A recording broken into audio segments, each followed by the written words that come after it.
Amén. Buenas tardes, hermanos. Que el Señor les bendiga. Vamos a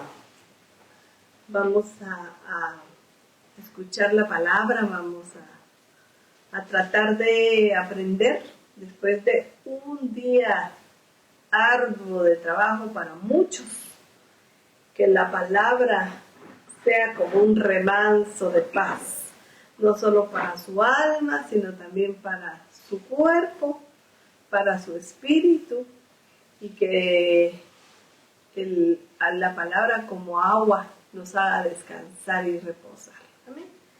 Vamos a orar. Padre, gracias por el privilegio, primeramente, de poder llamarte Padre.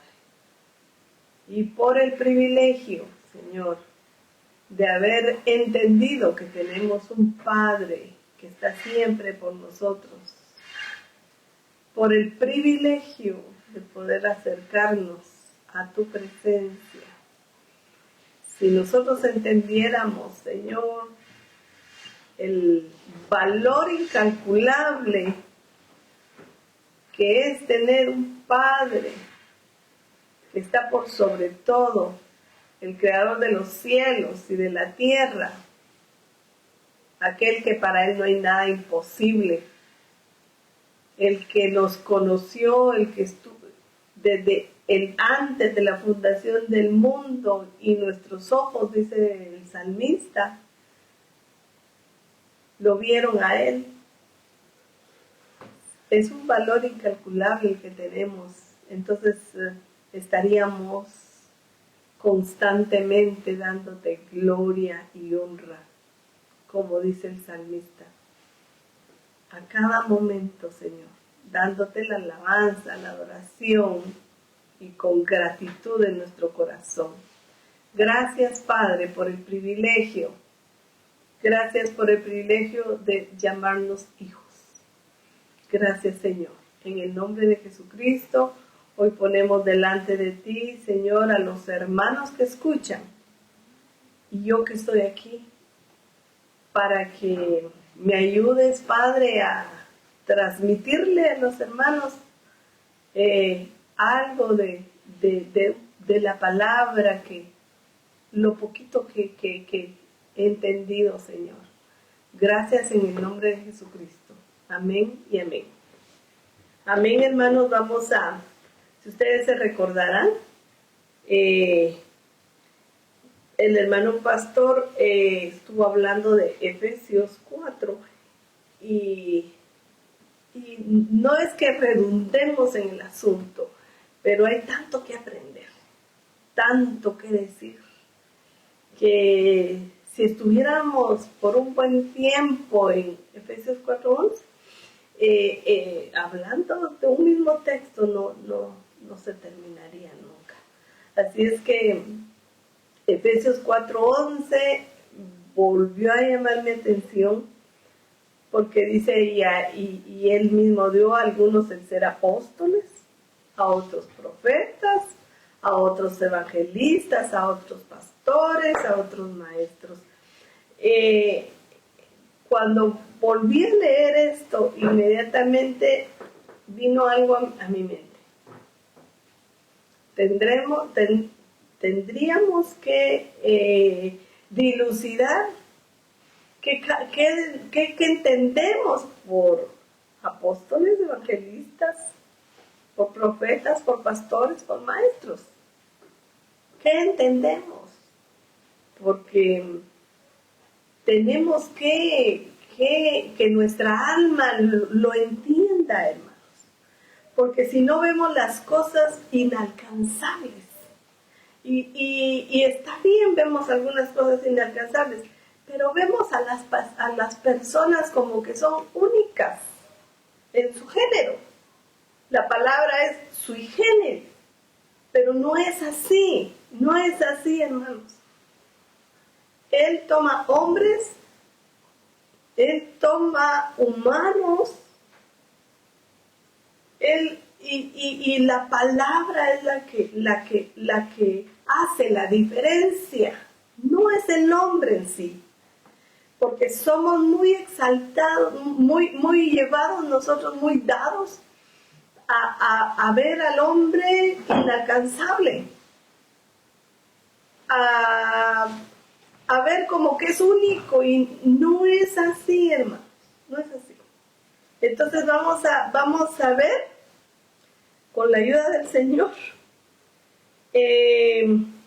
por ejemplo, hermanos,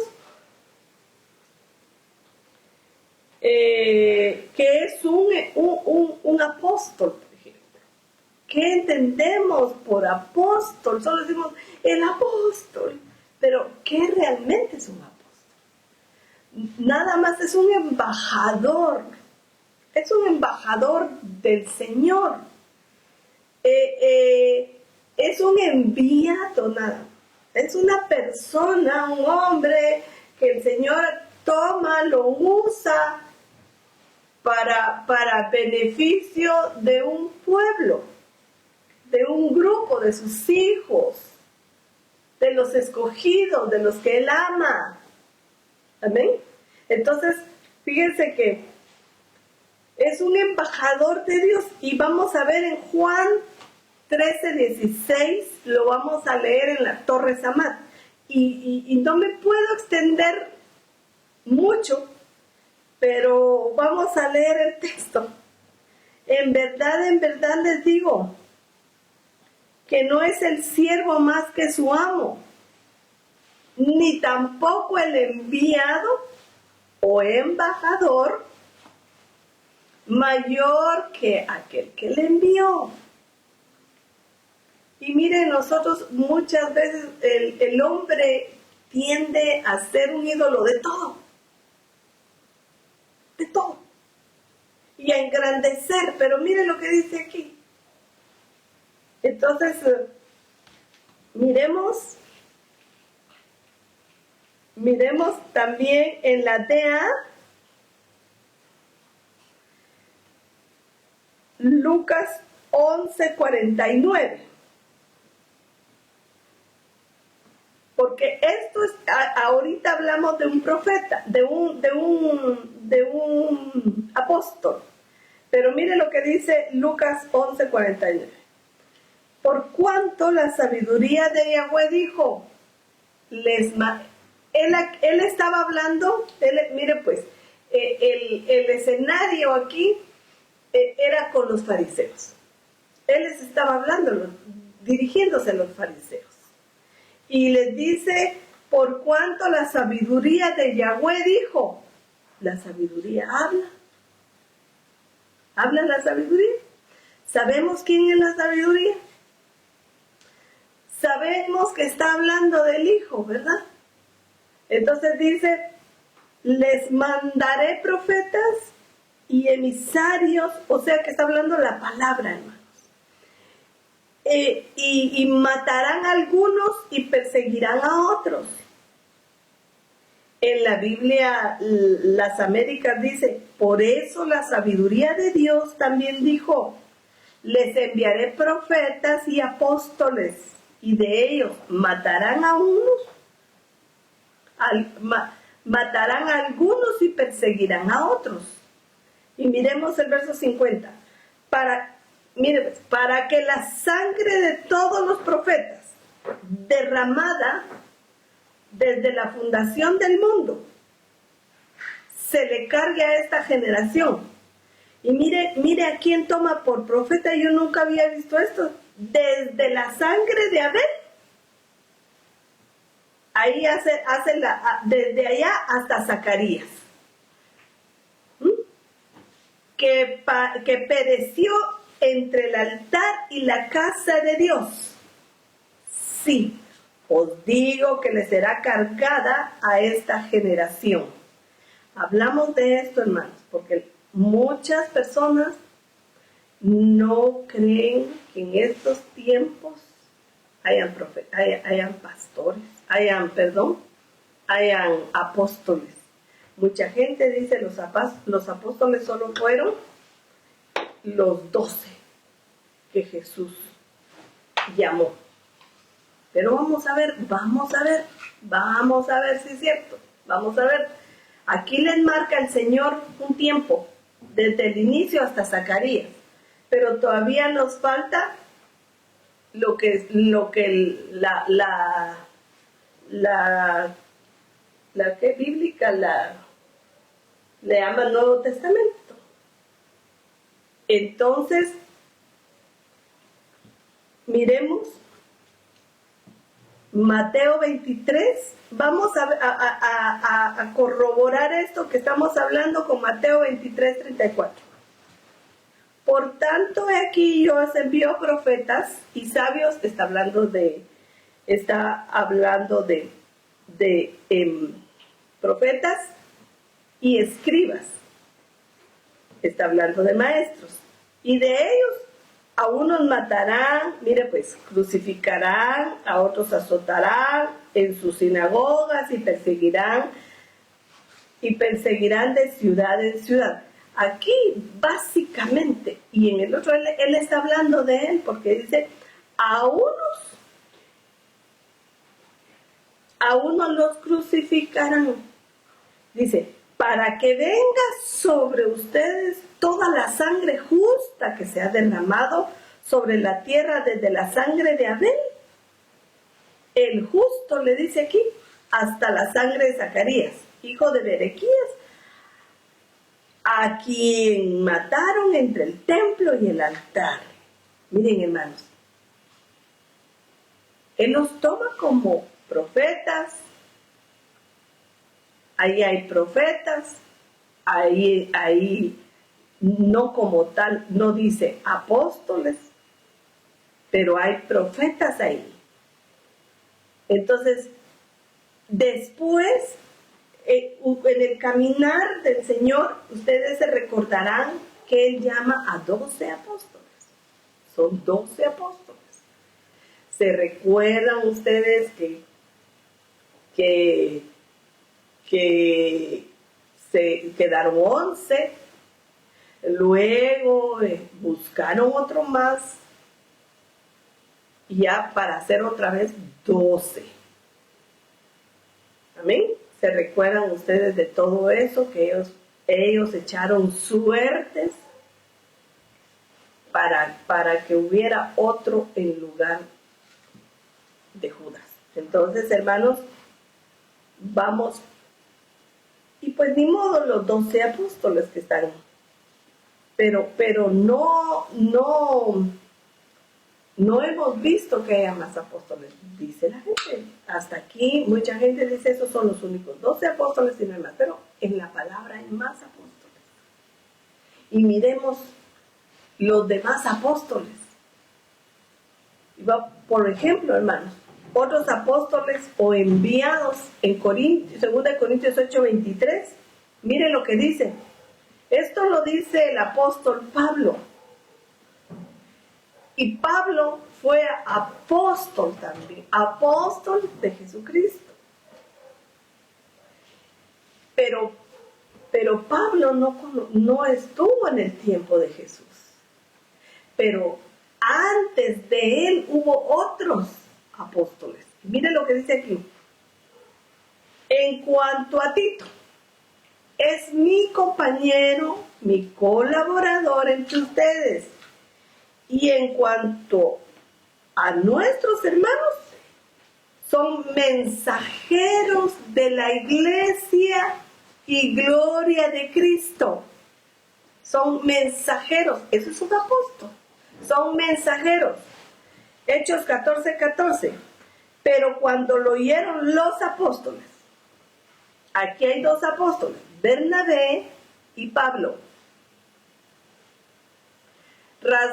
Ustedes tendrían que leer todo el contexto, pero estamos hablando de que aquí habla de que hay más apóstoles, más enviados. Rasgaron sus ropas y se lanzaron en medio de la multitud gritando. Eso lo leen ustedes, qué fue lo que pasó. En Romanos 16:7, miren, ni siquiera se oye mencionar este nombre. Saluden a Andrónico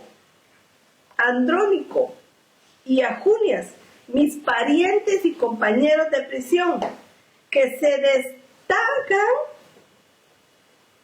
Si usted tiene su Biblia ahí, léalo. Que se destacan entre los apóstoles.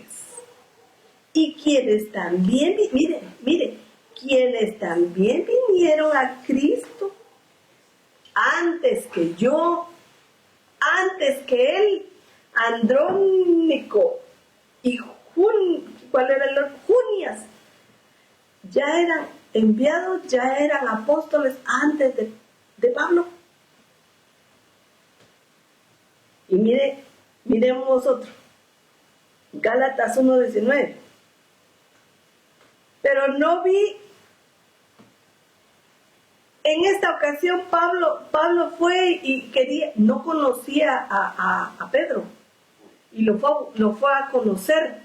Y mire, y dice, pero no vi a ningún otro de los apóstoles, sino a Jacobo, el hermano del Señor. Quiere decir que también él ya era apóstol antes que Pablo. Y dice, le digo, de verdad, hermanos, hay muchas evidencias en la palabra que fueron enviados estos apóstoles, todos los apóstoles que nosotros leemos en la palabra. Hay muchas evidencias que ellos fueron enviados y lo que hablaron fue la verdad. Y se cumple la palabra de Hebreos 4:12, cuando habla de que la palabra es viva y es eficaz, que hasta el día de hoy lo que los apóstoles, los profetas escribieron, se escribió ahí de ellos, lo que salió de su boca fueron vasos usados por el Espíritu Santo. Está vigente, tan vigente, que esa palabra es para nosotros todavía, hermanos, funcional, porque es palabra viva y eficaz. Y eso es lo que hacen los apóstoles, hablar la verdad. Eso es lo que hacen los profetas, eso es lo que hacen los maestros, eso es lo que hacen los pastores, los profetas, que son los vasos que el Señor usa, que se dejan usar por el Señor. Eso es lo que tienen que hacer. Hablar la verdad. ¿Se acuerdan? Estamos hablando de la verdad, por lo que dijo el hermano pastor ayer. Que estamos hablando no entre verdad y mentira, falso, verdadero, bueno, malo. No, la verdad de la palabra. Pero sigamos. Y mire, hermano, esta palabra verdad que dice ahí, que dice que hablaron la verdad, quiere decir, fueron fieles, fueron verdaderos, no escondieron nada, como sin esconder, dice. Fueron reales, verídicos, sinceros, honrados, íntegros. No escondieron nada, dijeron la verdad, hicieron lo que tenían que hacer a la luz de lo que el Espíritu les guiaba a hacer. Se dejaron plasmado lo que tenían que dejar plasmado, incomodando a nuestra alma, molestando, enojando o metiendo a nuestra alma en desasosiego, si quiere. Pero eso fue lo que hicieron los apóstoles. Eso fue hablar la verdad. Hombres que se dejaron usar, hablando la verdad, siendo fieles en lo que recibían, sin meterlo de ellos, sin adulterar la palabra. Tan es así que por ahí dice el apóstol Pablo, esto lo digo yo, no lo dice el Señor, esto lo digo yo, dijo. No adulteraron la palabra.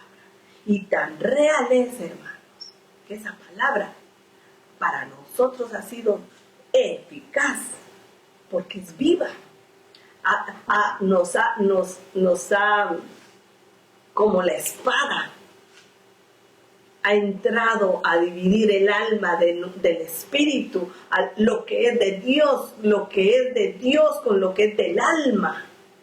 Aunque no nos guste, aunque nos moleste, pero ellos fueron fieles, ellos fueron verídicos, ellos no escondieron nada. ¿Amén? Entonces dice, por ejemplo, el profeta, hermano. El profeta dice que era una persona que tenía una relación inmediata o una relación íntima con Dios. ¿Por qué? Porque usted que conoce la palabra, usted que la ha leído, usted sabe cómo actúan los profetas. Muchos, en la mayoría, decían, primero consultaban con Dios. Antes de hacer algo, siempre los profetas primero consultaban con Dios. Y lo que Dios les ordenaba hacer, eso hacían. Y hubo más de algún profeta que fue engañado, si ustedes se recuerdan, que fue engañado cuando le dijeron, mira, ve, pero no entres a ninguna casa que te digan, ven, lávate los pies, come. Y sale otro que es otro hijo de profeta y le dice, así dice el Señor. Y ven, entra, come, descansa. Y cuando ya se iba a ir el profeta, le dice, así dice el Señor, por cuanto tú no obedeciste a la voz que te dijo que no entrarás a ninguna casa. Fíjense, hermano. Hubo más de algún profeta que no obedeció. Y tuvo su repercusión. Pero la mayoría de profetas se ajustaban. Imagínense aquel profeta Natán, creo que era, el que fue a hablar con David, con el rey David, hermanos, con el rey David. Yo digo que yo no hubiera ido, yo le decía, Señor, ahí no voy yo. Fue a hablar con el rey David a decirle lo que le fue a decir. Es cierto que primero le hizo una historia, una parábola, del pastor que tenía una oveja y otro que tenía un montón, pero que quería su oveja. Y es cierto que pues así fue como el Señor lo guió para hablarle al rey y a darle la sentencia, a decirle lo que el Señor le había dicho. Eso es lo que hace un profeta. Un profeta no dice, hijo mío, que dice el Señor que tú vas a tener carros, casa y negocios y vas a estar bien y que vienen ti. Yo no he oído, hermanos, yo no he oído. Tiempos de prosperidad. Para eso no he levantado un profeta. Es para hablar, porque tiene mucha intimidad con el Señor y hablar la verdad del Señor para su pueblo. Amén. Y usted tampoco está esperando, como alguien está esperando, es profeta, ay, a ver qué me dice, que me diga algo bueno. Y si yo no ando bien, me escondo de él, ¿verdad? Para que no me diga, ay, es que si me mira a saber qué va a ver. No, hermano, es un hombre. Si Dios no le dice nada, no va a saber nada. Pero así es la gente, hermano. Lamentablemente así es la gente.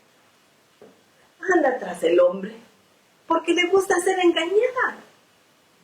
Yo misma, yo les puedo dar testimonio, yo misma, de un profeta que se acercó a mí y me dijo que iba a tener un negocio, que iba a ser grande y que mucha gente iba a depender de mí por el negocio grande que iba a tener. Vaya que me desilusioné, que no le creí. A mí me desilusionó lo que me dijo, no le creí. Pero sigamos. Los evangelistas. Es un predicador. El evangelista es un predicador del evangelio. Es un predicador de las buenas nuevas. De un mensaje bueno. Un buen mensaje, por ejemplo, un mensaje alentador. Ese es el mensaje de los evangelistas. Le abren la puerta, la opción de Jesucristo y le dice: vengan a mí los que están cansados, cargados y cansados, porque el Señor los va a hacer descansar. Vengan, entren. A la puerta hay delicados pastos. Eso es lo que es un evangelista. ¿Sí? Entonces, los pastores. Miren, hermanos, sobre los pastores hay mucha analogía cuando indagamos cómo es un pastor literal. Y de hecho, allá en Juan 10:11, eso fue lo que hizo Jesús. Y dijo Jesús: yo soy, Juan 10:11, yo soy el buen pastor. El buen pastor da su vida por las ovejas. Entonces, hay una cantidad de textos, hermanos, pero centrémonos aquí por el tiempo, por causa del tiempo. ¿Qué hace un pastor entonces? Un pastor cuida, un pastor encierra, un pastor da delicados pastos, no da lo que le sobra, lo que a ver qué sale. Imagínense esos pastores que salen, buscan los mejores pastos para sus ovejas. No dicen: ay, que miren, que arrancan ahí, que comen. Y las tienen todas descuidadas. No. Los pastores cuidan a sus ovejas. Los pastores también las trasquilan cuando están muy pastudas.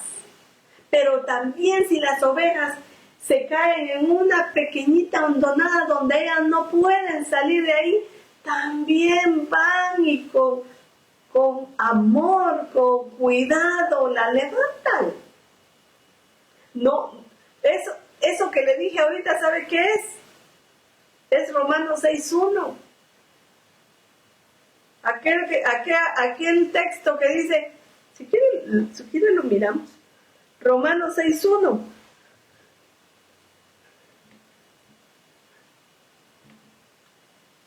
Mire pues, mire lo que dice Romanos 6:1.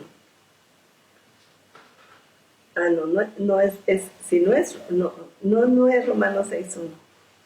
Ha de ser Gálatas. Ay, es Gálatas 6:1, creo yo.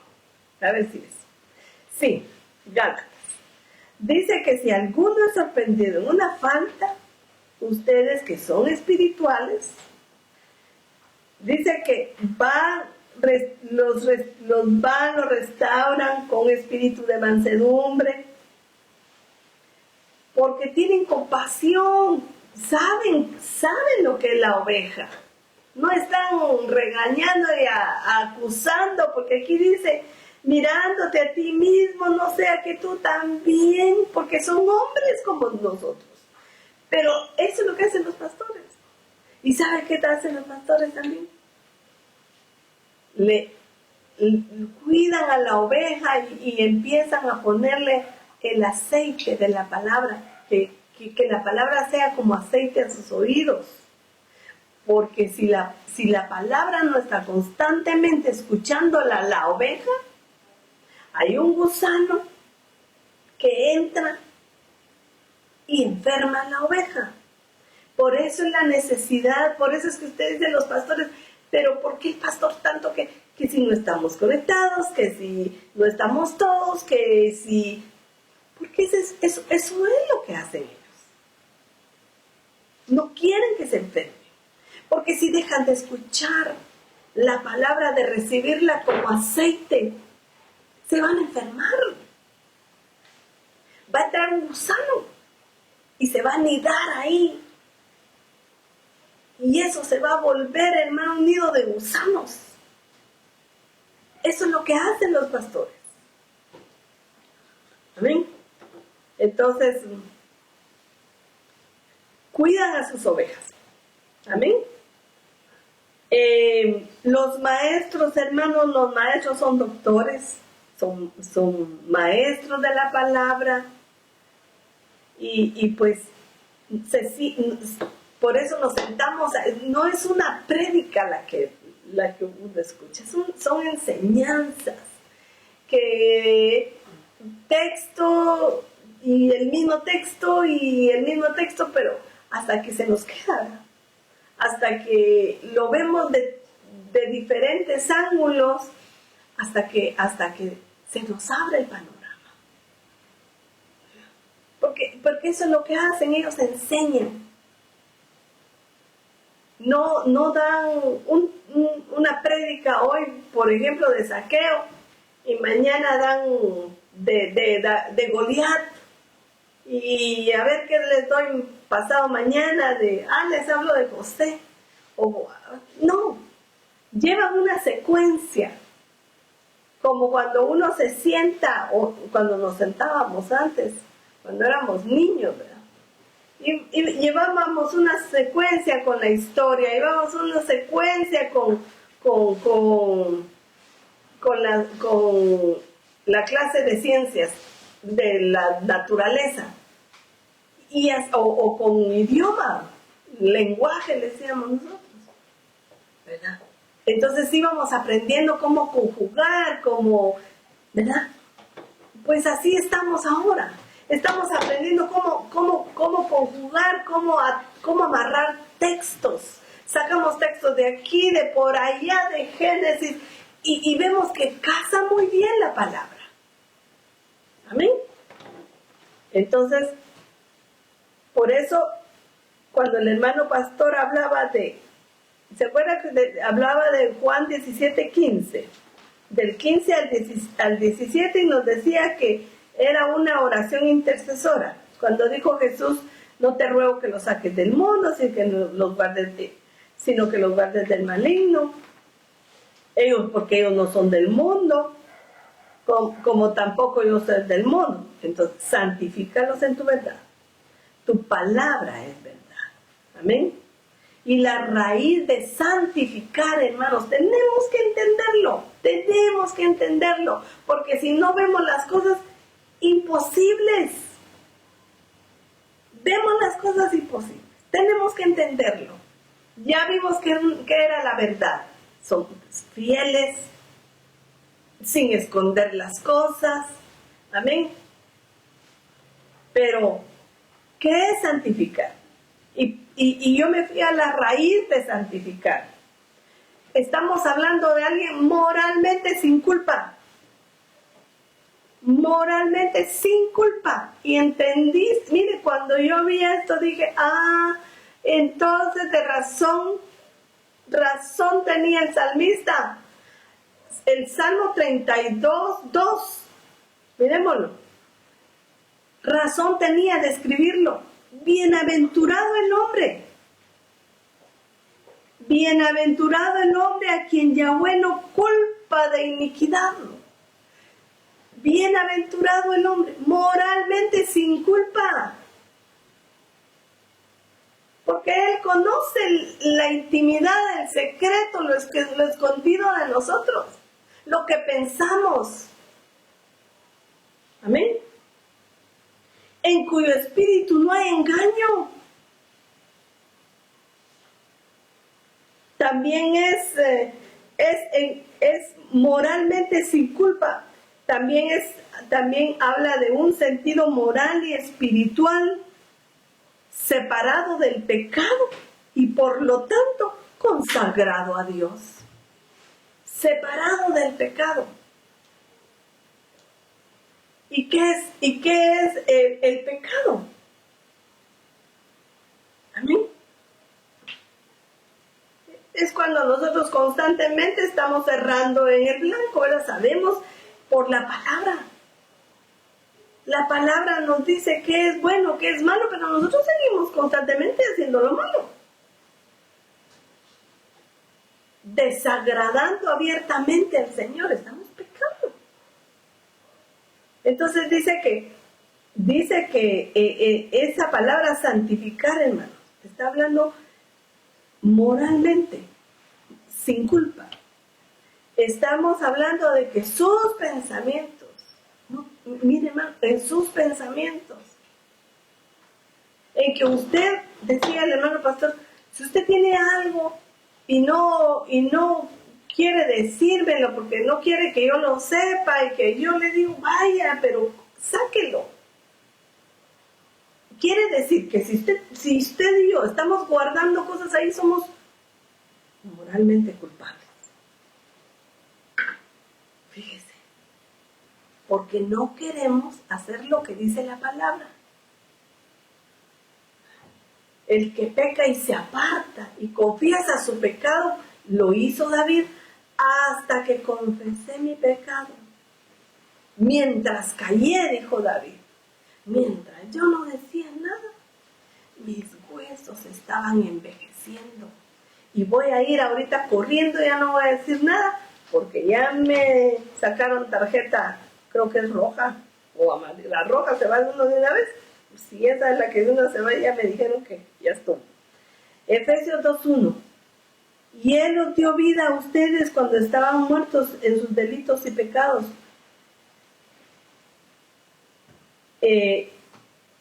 Cuando estábamos moralmente con culpa, Él perdonó todo eso. Él lo perdonó y Él lo va a seguir perdonando cuando nosotros lo convencemos. Hebreos, mejor saltemos. Porque miren pues, hermanos, miremos Hebreos 4:12, ya se los había mencionado, porque la palabra de Dios es viva y eficaz, más cortante que toda espada de doble filo, y penetra hasta partir el alma y el espíritu, las coyunturas, los tuétanos, y discierne los pensamientos y las intenciones del corazón. Y no hay cosa creada que no sea manifiesta en su presencia. Antes bien, todas las cosas están desnudas y abiertas a los ojos de aquel a quien tenemos que dar cuentas. Mejor lo confesamos y nos quedamos moralmente sin culpa y no guardando las cosas en nuestro corazón. Amén. Porque mire lo que dice, mire el salmista con qué liberalidad dijo esto. Vamos a ver, esto solo lo vamos a leer. Salmo 119, 160. La suma de tu palabra es verdad, y cada una de tus justas ordenanzas es eterna.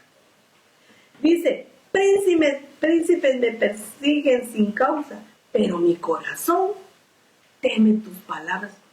Pero mi corazón los odia, ¿verdad? Pero mi corazón se enoja con ellos, pero mi corazón ya no les habla, pero mejor me aparto porque me están persiguiendo, hablan de mí, me acusan, hablan falsedades, me critican. No, mire, príncipes me persiguen sin causa, pero mi corazón dice, teme tus palabras. O sea que él hace lo que la palabra le dice, así actúa. Me regocijé en tu palabra como quien haya un gran botín. Mire lo que encontró, el tesoro. Aborrezco y desprecio la mentira, pero amo tu ley. Moralmente sin culpa. Y dice, 7 veces al día te alabo. Mire, ¿cuántas veces?